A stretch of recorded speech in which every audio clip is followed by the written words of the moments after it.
नमस्कार, स्वागत है आप सभी का भारतीय संविधान के लेक्चर सीरीज प्रोग्राम में। आज का हमारा जो टॉपिक है वह आर्टिकल 23 से लेकर 35 तक का, यानी कि हमारे मूल अधिकार जो आर्टिकल 23 से लेकर 35 के बीच के हैं, हम इसका अध्ययन करेंगे। इसके पूर्व के जो भी फंडामेंटल राइट्स थे, यानी कि आर्टिकल 12 से लेकर 22 तक का हम अध्ययन कर चुके हैं। आर्टिकल 23 और 24 बेसिकली डील करता है शोषण के विरुद्ध अधिकार से। और शोषण चाहे बच्चों का हो, चाहे वयस्कों का हो, और वयस्क में चाहे महिला वयस्क हो, चाहे पुरुष वयस्क हो, और बच्चों में चाहे महिला यानी कि फीमेल बच्चा हो या मेल बच्चा हो, ऐसे सारे जो शोषण के कृत्य हैं इनको प्रोहिबिट किया गया है। चलिए देखते हैं कि आर्टिकल बाई आर्टिकल क्या कैसी और क्यों व्यवस्था है। आर्टिकल 23 में मानव दुर्व्यवहार बलात्श्रम पर प्रतिबंध लगाया गया है। फोटो से आप देख रहे हैं कि गुलामों की किस प्रकार से बिक्री हो रही है और संयुक्त राज्य अमेरिका का यह चित्र है। तो हमें इससे लेना देना नहीं है, हमें आज वर्तमान परिदृश्य से लेना देना है। और वर्तमान परिदृश्य में हमारे संविधान में बेगार, बलात्श्रम और ट्रैफिकिंग को प्रोहिबिट किया गया है। क्या? बेगार, बलात्श्रम और ह्यूमन ट्रैफिकिंग, तीनों को जान लेते हैं। बेगार का मतलब ये हुआ कि बिना पैसा दिए हुए अगर कोई काम किसी व्यक्ति से करवाता है तो ऐसा कृत्य या ऐसा काम बेगार की श्रेणी में आता है, यानी कि बिना पैसा दिए कार्य करवाना बेगार है। इसी तरीके से बलात्श्रम, बलात्श्रम मतलब फोर्स लेबर। किसी का मन नहीं है काम करने का, मेरा मन नहीं है कि मैं संविधान पढ़ूं, आपको पढ़ाऊं, लेकिन हमें फोर्सफुली किसी व्यक्ति के द्वारा, किसी संस्था के द्वारा कहा जाता है कि आप संविधान पढ़ाओ, तो मेरी इच्छा के विरुद्ध जो कार्य किया जा रहा है वह बलात्श्रम है। और मान लीजिए किसी ने काम किया, उसकी इच्छा थी, उसने काम किया, लेकिन यदि उस कार्य के बदले उसको पैसा न दिया गया तो ये भी बलात्श्रम की ही श्रेणी में आता है। और इसी तरीके से मान लीजिए किसी काम को करने का 10,000 रुपए है और उस 10,000 रुपए में उसे 5,000 रुपए ही दिया गया तो ये भी बलात्श्रम की श्रेणी में ही आता है। इसी तरीके से ट्रैफिकिंग का मतलब क्या हुआ?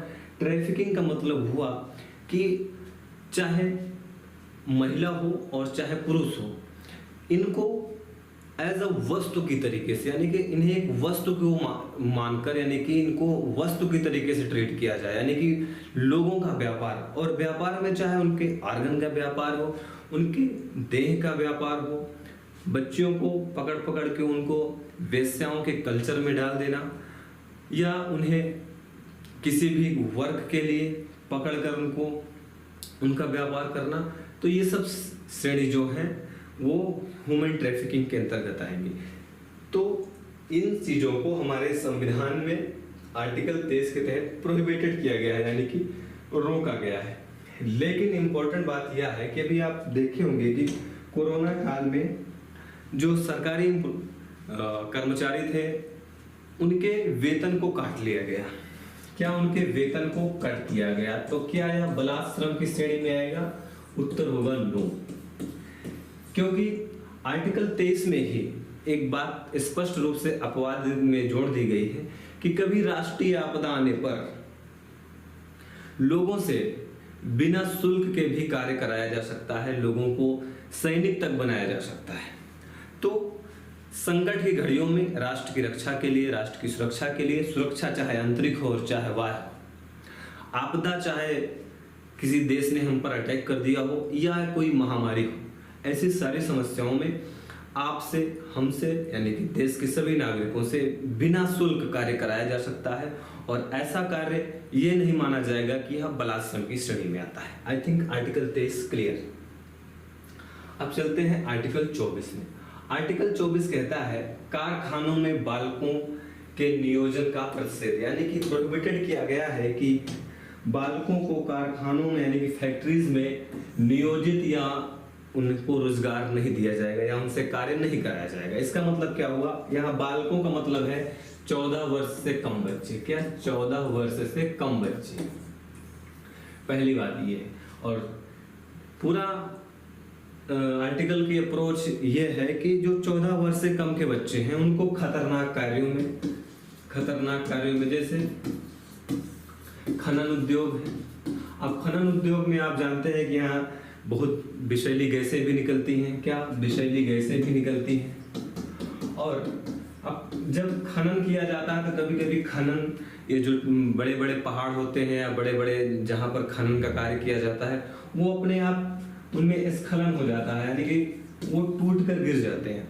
तो जो 14 वर्ष से कम के बच्चे हैं उनको इस बात की जानकारी नहीं है कि ये पहाड़ कैसे टूट जाएगा, जिस क्षेत्र में खनन हो रहा है, जिस धातु का खनन हो रहा है, जिस भी चीज का खनन हो रहा है, वो किस प्रकार के नेचर का है। तो ये सब खतरनाक है। जैसे पटाखे उद्योग है, पटाखा बनाया जाता है। तो ऐसे जो उद्योग हैं, जो खतरनाक उद्योग हैं, उनमें बच्चों को ना लगाया जाए, क्योंकि ऐसे कार्यों में बच्चों को जब हम नियोजित करेंगे, रोजगार देंगे, तो ये उनकी हेल्थ के लिए निगेटिव है और उनका जो शारीरिक विकास है वह बाधित हो सकता है। अतः ऐसे कार्यों में बच्चों को नियोजित ना किया जाए, इसका प्रोहिबिशन करता है हमारा आर्टिकल 24। लेकिन आर्टिकल 24 में एक इम्पोर्टेंट बात यह है कि जो खतरनाक कार्य नहीं है, जैसे बच्चों को घर में वो अपने माता पिता के साथ खतरनाक कार्य नहीं है, उसमें हाथ बटा रहे हैं, तो ऐसा प्रतिबंधित नहीं किया गया है। अब हम चलते हैं आर्टिकल 25, यानी कि जिसमें लोगों को धार्मिक स्वतंत्रता का अधिकार दिया गया है। क्या? धार्मिक स्वतंत्रता का अधिकार। और यही आर्टिकल है जो विविधता में एकता को कायम करता है और हमारे जो प्रस्तावना में धर्मनिरपेक्षता शब्द है उसको भी ग्राउंड लेवल पर लागू करता है। क्योंकि आर्टिकल 25 से लेकर 28 तक धार्मिक स्वतंत्रता से रिलेटेड सारे अधिकार दिए गए हैं और ये अधिकार भारतीयों को भी और विदेशी दोनों को प्राप्त है। क्योंकि आप जानते हैं कि संविधान के आर्टिकल 15, 16, 19, 29, 30 को छोड़कर जितने भी मूल अधिकार हैं यह विदेशी लोगों को भी प्राप्त है। और आर्टिकल 25, 15, 16, 19, 29, 30 की श्रेणी में आता नहीं है। इसलिए इम्पोर्टेंट बात यह है कि यह जो आर्टिकल है यह देशी और विदेशी दोनों लोगों को प्राप्त है, पहली बात। और इसकी थीम क्या है?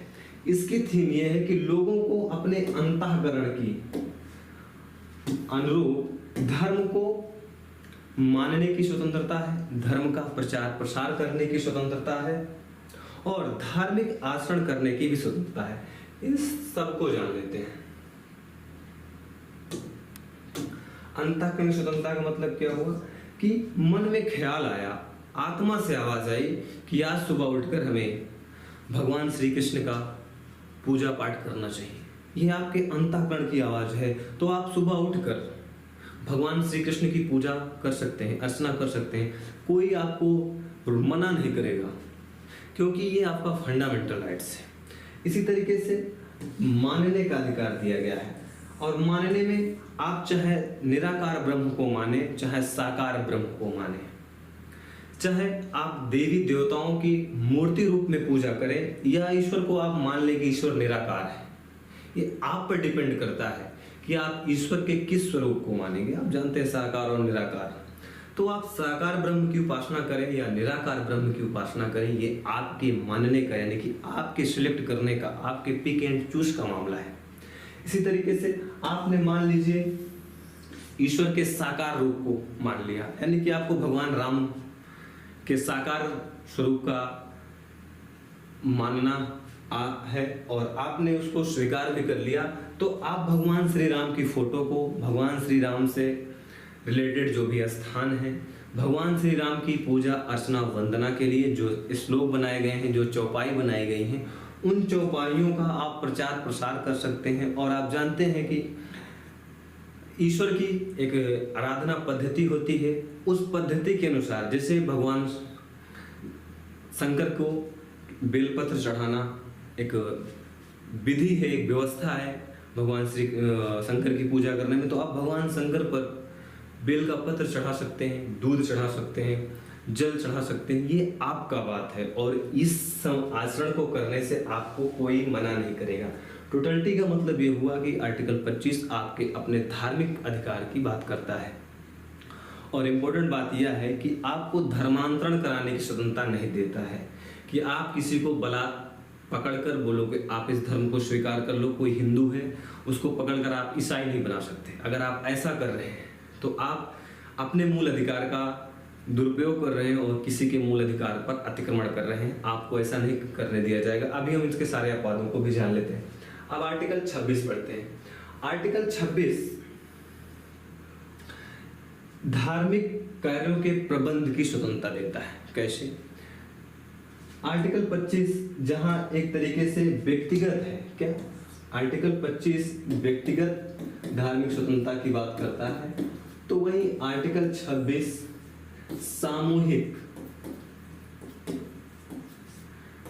धार्मिक स्वतंत्रता का अधिकार देता है। कैसे? ये कहता है धार्मिक कार्यों के प्रबंध की स्वतंत्रता। मान लीजिए आपको रामायण करवाना है या श्रीमद् भागवत करवाना है, तो श्रीमद् भागवत करवाना है, रामायण करवाना है या भंडारा करवाना है, तो आप अकेले तो ये काम कर नहीं सकते। इसको करने के लिए आपको लोगों की आवश्यकता पड़ेगी। तो आप लोगों के साथ मिलकर भी धार्मिक कार्यों को कर सकते हैं, भंडारा कर सकते हैं, रामायण का पाठ करवा सकते हैं, धार्मिक जुलूस निकलवा सकते हैं, धार्मिक मेले का आयोजन करा सकते हैं और ईश्वर के लिए किसी प्रतिष्ठान की यानी कि मंदिर की स्थापना कर सकते हैं।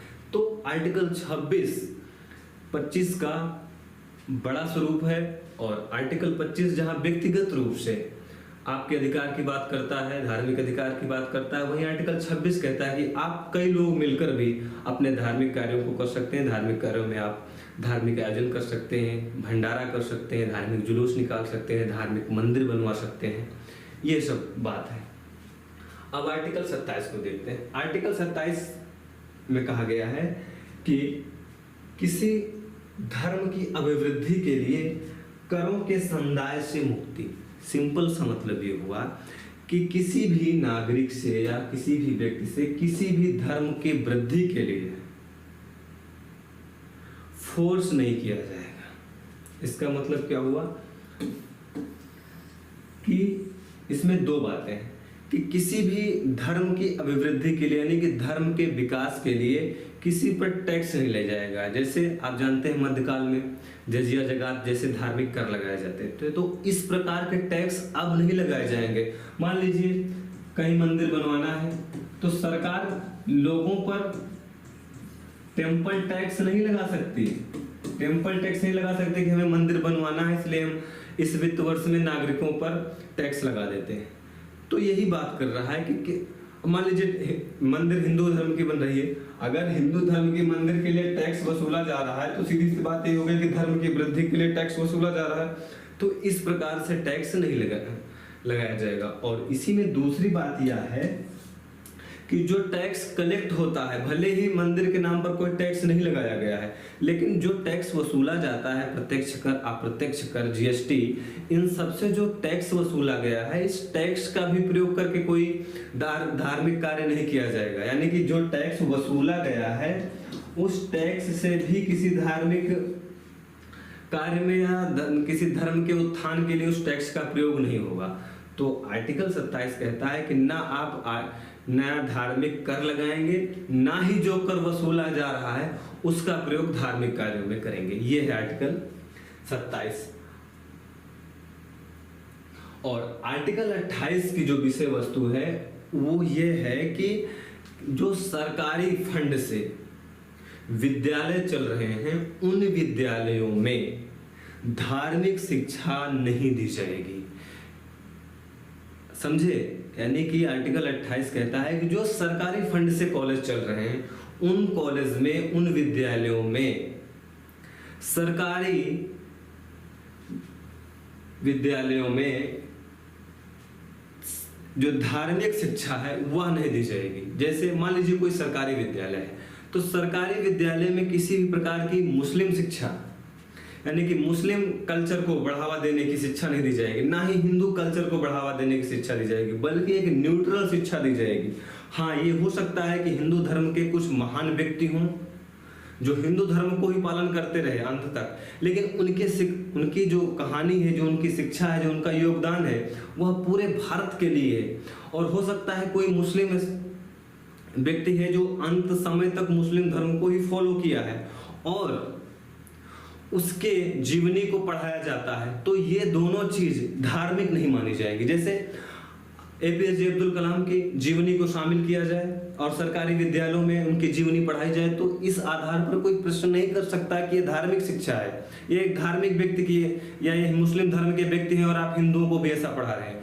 इसी तरीके से स्वामी विवेकानंद को तूफानी हिंदू सन्यासी कहा जाता है और स्वामी विवेकानंद की जीवनी कई क्लासों में पढ़ाई जाती है। तो इस आधार पर कोई ये नहीं कह सकता कि यहाँ पर हिंदू धर्म के ये सन्यासी थे और उनकी शिक्षा दी जा रही। ये हो गया आर्टिकल 28। अब आर्टिकल 29 और 30 को देखते हैं। आर्टिकल 29 और 30 की जो विषय वस्तु है वह यह है कि जो हमारे अल्पसंख्यक हैं, इन अल्पसंख्यक लोगों की संरक्षण किया जाए। और संरक्षण कैसे किया जाए, तो हमारे यहाँ जो अल्पसंख्यक लोग हैं इनकी सुरक्षा की जाए और इनको यह अधिकार होना चाहिए कि वह अपने शिक्षा के लिए शिक्षण संस्थानों की स्थापना कर सकें। अब इसको भी हम समझते हैं। अल्पसंख्यक का मतलब ये हुआ कि ऐसे लोग जो हमारे देश में ही रह रहे हैं लेकिन उनकी संख्या कम है, तो ऐसे लोगों को अल्पसंख्यक कहा जाएगा। तो अल्पसंख्यक लोगों के भी अधिकारों की रक्षा की जाए। और अधिकारों की रक्षा कैसे किया जाए, उनकी जो भाषा है, उनकी जो लिपि है, उनकी जो संस्कृति है, उन सब की रक्षा की जाए। जैसे हमारे यहाँ ईसाई जो लोग हैं वो अल्पसंख्यक हैं, तो ईसाई लोगों की संस्कृति कल्चर क्या है, वो गले मिलते हैं। तो उनको गले मिलने से न रोका जाए कि नहीं आप नमस्कार ही करेंगे, हाथ जोड़कर प्रणाम ही करेंगे, नहीं, उनका जो कल्चर है उनको वैसे रहने दीजिए। इसी तरीके से आप देखते हैं जो जैन धर्म में लोग हैं, आप जानते हैं जैन धर्म श्वेतांबर और दिगंबर दो मतों में विभाजित है। और जैन धर्म का जो दिगंबर संप्रदाय है वह वस्त्र नहीं धारण करता है, और जो दिगंबर संप्रदाय का कोई बच्चा है वह विद्यालयों में पढ़ने आता है, तो क्या वो जो वस्त्र धारण नहीं करता बच्चा उसको शिक्षा न दी जाए। इसी तरीके से कई जनजातियां हैं वो भी जो अल्पसंख्यक की श्रेणी में आ जाती हैं। जो ईसाई धर्म को मानने वाले भी कुछ लोग हैं जो जनजाति हैं, उनकी भी एक अलग प्रकार का कल्चर है, तो क्या उस कल्चर के आधार पर उनको भारत में न रहने दिया जाए, तो ऐसा नहीं होगा। टोटलिटी का मतलब यह है कि हमारे अल्पसंख्यक जो हमारे देश में निवास करते हैं उनको उनके अकॉर्डिंग जीने का अधिकार है, किसी प्रकार की कोई मनाही नहीं।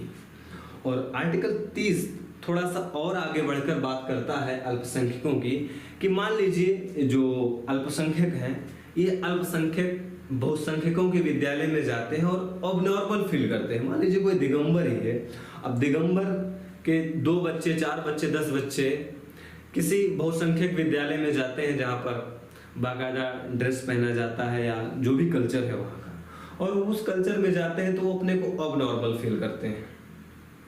तो संभव है कि वो विद्यालय न जाएं, तो क्या वो विद्यालय न जाएं तो क्या उनको जो शिक्षा व्यवस्था है वो तो उससे दूर हो जाएंगे।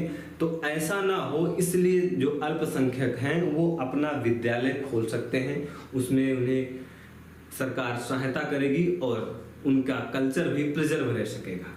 तो आर्टिकल 29-30 की सिंपल सी बात यह है कि जो अल्पसंख्यक हैं वो अपने संस्कृति का संरक्षण कर सकें। अगर उन्हें अपनी संस्कृति के संरक्षण करने में समस्या आ रही तो अपने संस्थान भी ओपन कर सकते हैं।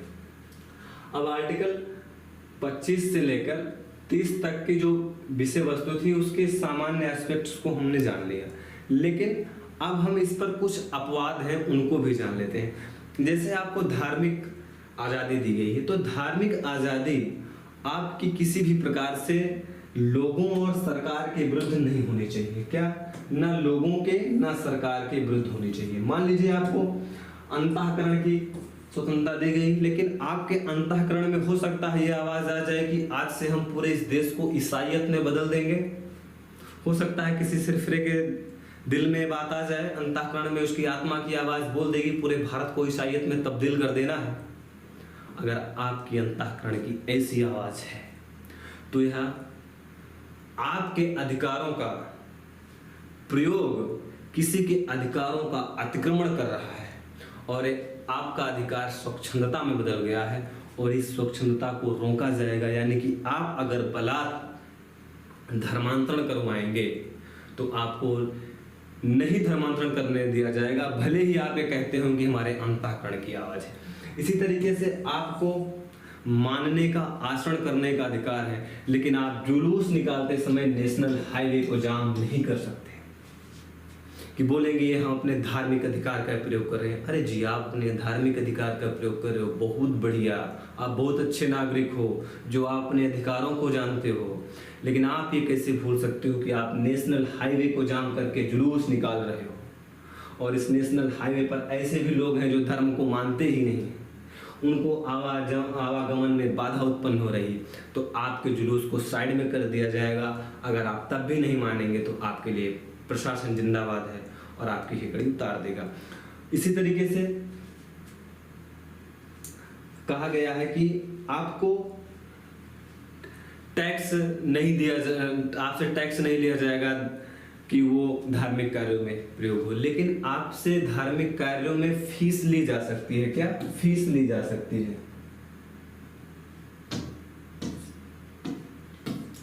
आपसे फीस ली जा सकती है। जैसे आप देखते हैं कुंभ मेले का मान लीजिए आयोजन होना है, तो कुंभ मेले में लोगों से फीस ली जाती है। तो ये जो फीस क्यों ली जाती है? उनको स्पेशल प्रकार की व्यवस्थाएं देने के लिए, उनको भोजन की सुविधा, आवास की सुविधा, सुरक्षा की सुविधा, तो इन सब कार्यों के लिए जो फीस ली जाती है उसको लिया जा सकता है। और उसको इस आधार पर नहीं कहा जा सकता कि देखिए धार्मिक कर है, फीस और कर में अंतर होता है। इसी तरीके से आर्टिकल 29 और 30 के तहत आपको अधिकार दिया गया है, और आपको क्या, अल्पसंख्यकों को अधिकार दिया गया है कि आप अपनी संस्कार का, अपनी सभ्यता का, अपने कल्चर का प्रिजर्वेशन कर सकते हैं। तो आप अपने कल्चर को किसी के ऊपर थोपने की भी कोशिश नहीं करेंगे। इसी तरीके से आपको विद्यालय खोलने की, संस्थान खोलने की आजादी दी गई है, तो आप वहां पर बम बनाने की ट्रेनिंग नहीं देंगे कि हम अल्पसंख्यक हैं इसलिए बम बनाने की ट्रेनिंग दे रहे हैं कि अंत समय में हमको अगर खतरा होगा तो हमारा हर व्यक्ति बम फोड़ देगा। या आप भारत विरोधी गतिविधि वहां पर नहीं कर सकते। तो टोटलिटी का मतलब ये हुआ कि आपके मूल अधिकार आपको जन्म से ही मिल गए हैं, संविधान ने दे दिया है। लेकिन आप ध्यान रखना कि आपके मूल अधिकार किसी भी तरीके से देश के नागरिकों को, देश की एकता को, देश की अखंडता को, देश की सुरक्षा को नुकसान न पहुंचाएं। ज्यों ही ये नुकसान पहुंचाना शुरू करेंगे त्यों ही आपके मूल अधिकारों पर प्रशासन का डंडा चलना स्टार्ट हो जाएगा। अब हम देखते हैं आर्टिकल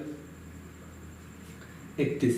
आर्टिकल 31 अब हमारे संविधान में मूल अधिकार की श्रेणी से हटा दिया गया है। 44वें संविधान संशोधन 1978 के माध्यम से इसे अब कानूनी अधिकार 300 का के तहत प्रदान कर दिया गया है। आर्टिकल 32 में सुप्रीम कोर्ट को यह अधिकार दिया गया है कि वह रिट के माध्यम से लोगों के मूल अधिकारों का सुरक्षा करें। और आप जानते हैं कि 5 प्रकार की रिटें सुप्रीम कोर्ट के द्वारा जारी की जाती हैं। उसमें आपकी बंदी, प्रत्यक्षीकरण, परमादेश, अधिकार रक्षा, उत्प्रेषण और प्रतिषेध, ये 5 रिटें हैं। इस रिट को हम यानी कि जब सुप्रीम कोर्ट पढ़ाएंगे तो सेपरेट रूप से पूरा पढ़ा देंगे, क्योंकि ये सुप्रीम कोर्ट का पार्ट है। अब हम आर्टिकल 33 और 34 और 35 को पढ़ लेते हैं।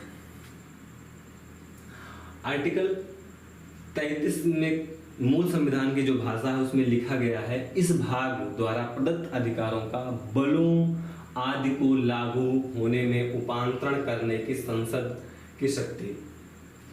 बहुत डिफिकल्ट है मूल संविधान जो है हमारी, उसकी भाषा। ये सिंपल सा ये कहता है कि भाग यानी कि भाग 3 में जो मूल अधिकार दिए गए हैं उन मूल अधिकारों को हमारे जो सेना है, हमारी जो सेना है, सेना में चाहे जल सेना हो, जल सेना, थल सेना, वायु सेना, इसी तरीके से हमारी विभिन्न प्रकार की एजेंसियां हैं, जैसे खुफिया एजेंसियां जो हमारी हैं। इन एजेंसी में जो भी अधिकारी कर्मचारी कार्य करते हैं उनको या जो आम नागरिकों को जिस तरीके से मूल अधिकार प्राप्त हैं उनको, यानी कि इन सेना के लोगों को, आईबी के लोगों को, खुफिया एजेंसी के लोगों को उतने मूल अधिकार प्राप्त नहीं होंगे। कैसे?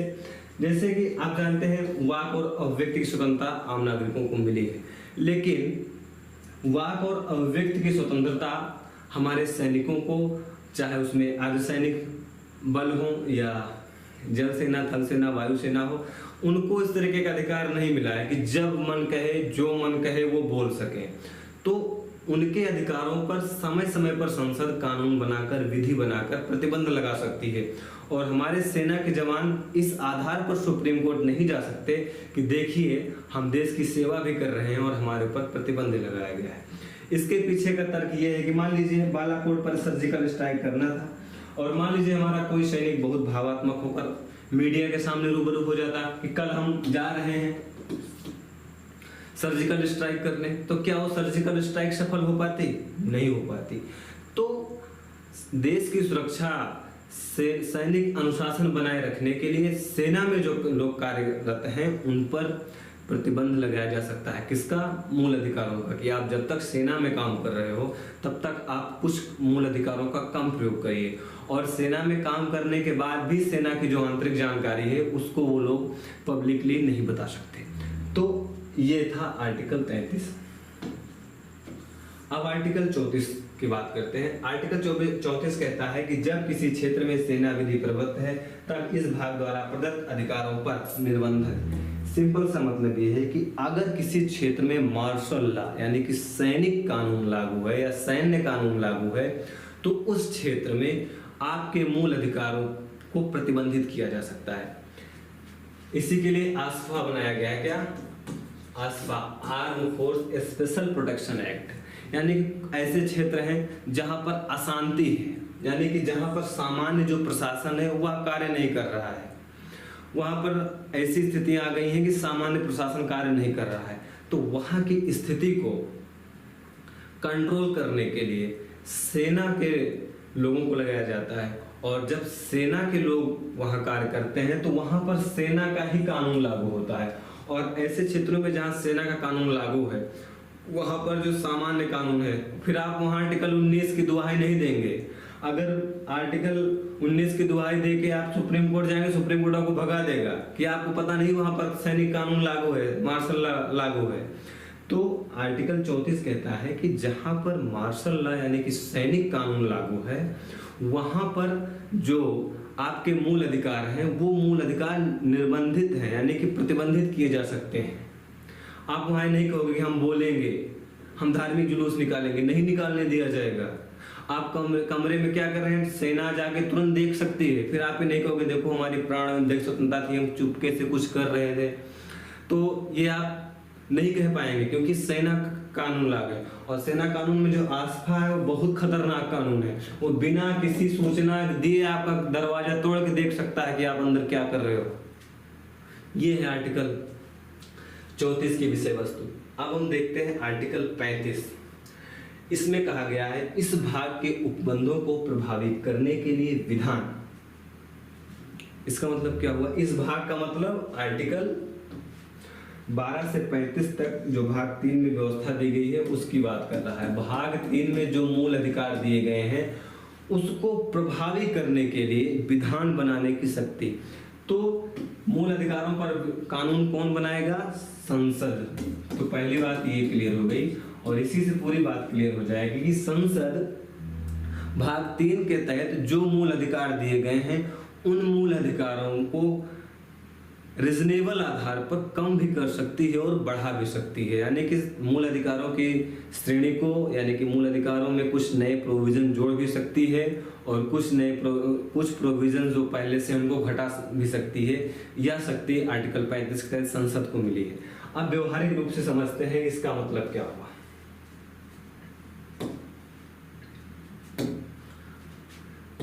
आर्टिकल 35 का संबंध किससे है? संसद से। और किससे? विधान बनाने से। और विधान क्या बनाएगी? विधान या तो मूल अधिकार को बढ़ा देगी, मूल अधिकारों को प्लस कर देगी, या मूल अधिकारों को घटा देगी। या माइनस कर देगी।